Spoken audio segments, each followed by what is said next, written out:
סיפור על פרשת תולדות בקצרה.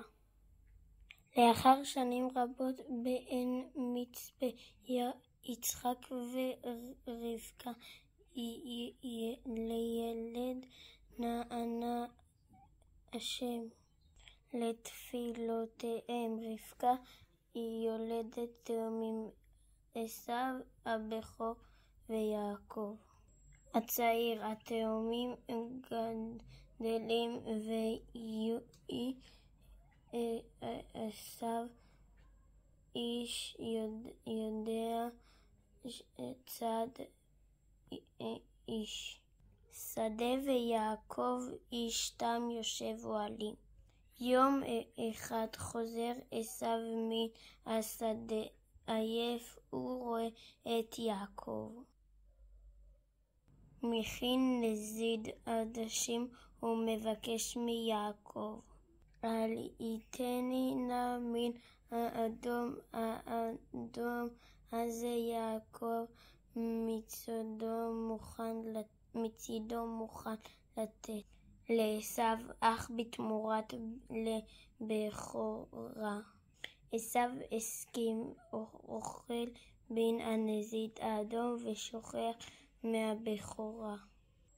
למרות הרעב ששורר בארץ כנען, השם מצווה את יצחק שלא לרדת למצרים. יצחק שומע בקול השם ועובר לגרר שנמצאת בתוך כנען. יצחק מזדקן ורוצה לברך את עשיו לפני מותו. רבקה שומעת זאת ומצווה על יעקב להתחפש לעשיו כדי להתברך מפני של יצחק אבינו. יעקב חושש מעט, אך עושה כמצוות אמו.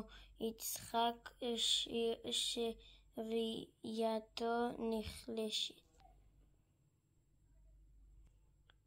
מאוד מפני זקנותו, לא מזהה שזהו יעקב ולא עשיו. הוא מברך את יעקב בברכה שהועיד לעשיו בנו הבכור. יצחק מברך את עשיו בברכה פחות טובה.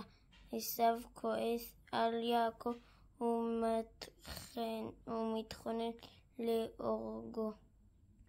רבקה שיודעת על כוונתה של עשיו מייעצת ליעקב לברוח ללבן אחיה בחרן, וכן להינצל מחרבו של עשיו. יעקב עושה כמצוות אמו.